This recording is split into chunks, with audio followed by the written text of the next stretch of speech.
We can interpret Ode to a Nightingale by use of those ideas I just mentioned: negative capability, the chameleon poet, and Keats's sense of mortality. For starters, I want to juxtapose the opening of the poem with the very last line. It begins, "My heart aches, and a drowsy numbness pains my sense, as though of hemlock I had drunk." A conflicting report of seemingly incompatible pain with numbness. This is the exact fleeting moment at which an opiate begins to take effect, with the poet experiencing both pain and the dulling of pain. It's irresolution, which is replicated both thematically and formally in the very last line of the poem, which Keats splits in half symbolically with a big long hyphen or em dash. We call this technique of dividing the line a medial caesura. The line is, "Fled is that music, do I wake or sleep?"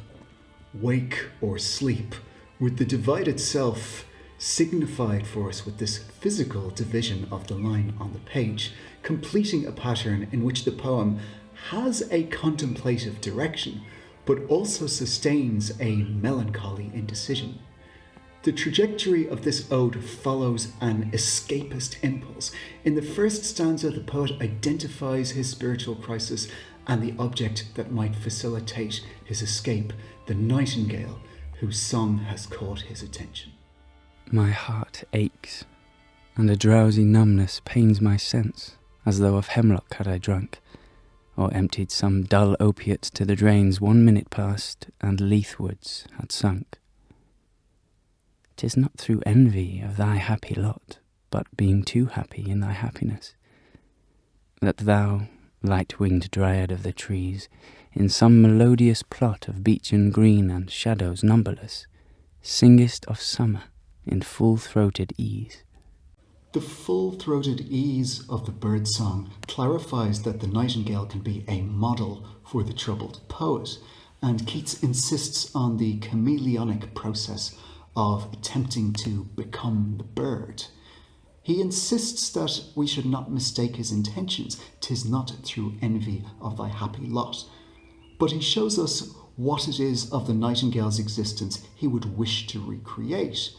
The appeal of the nightingale's life lies in the soothing assonance of some melodious plot of beechen green, and indeed in the comforting obscurity of shadows numberless.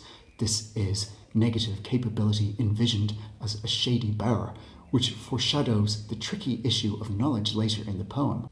Until its end, this poem will struggle with whether the identification of the speaker with the nightingale can succeed.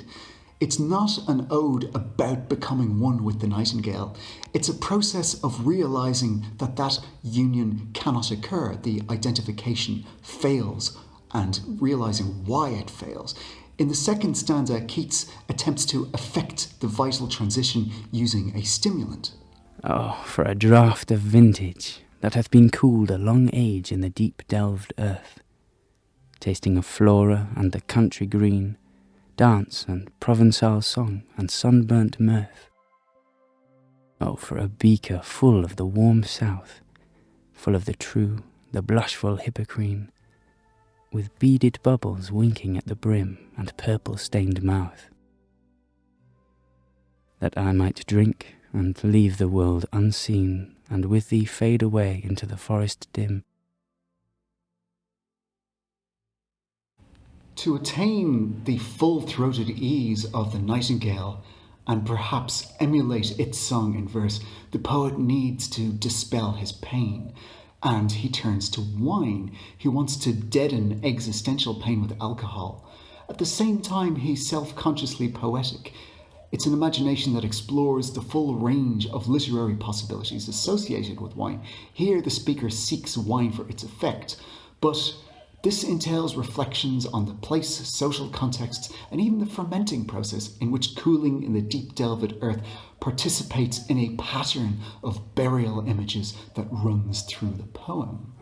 The escapist possibilities bring about a kind of idyll in France, something like the idyll that will occur in the village scene of Ode on a Grecian Urn. But strangely, this vision of rustic pleasures holds only momentary appeal. Keats isn't lured into the scene of French pastoral.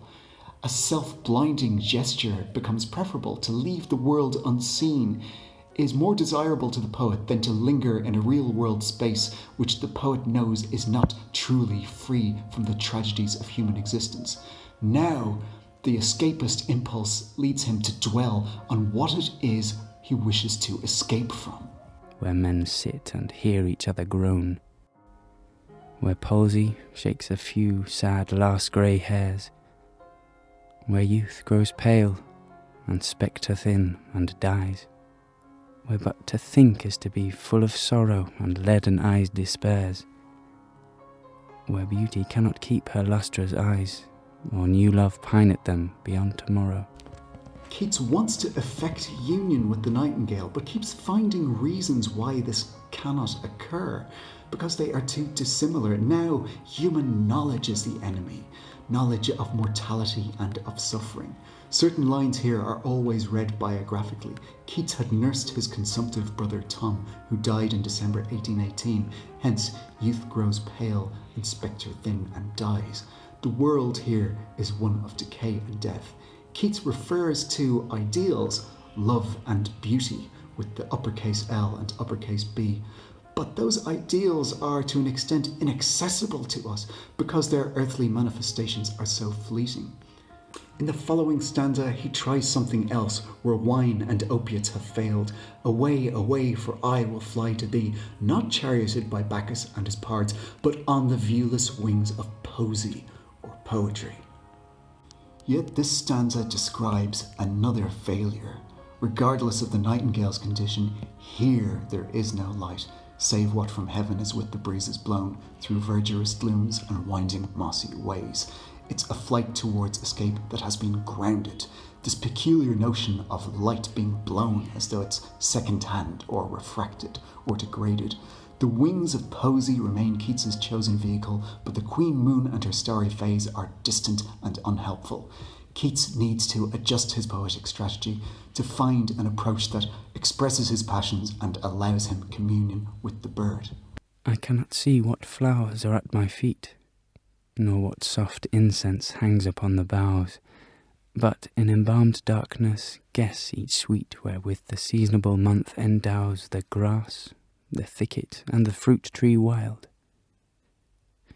White hawthorn and the pastoral eglantine, fast fading violets covered up in leaves, and mid-May's eldest child, the coming musk rose, full of dewy wine, the murmurous haunt of flies on summer eves.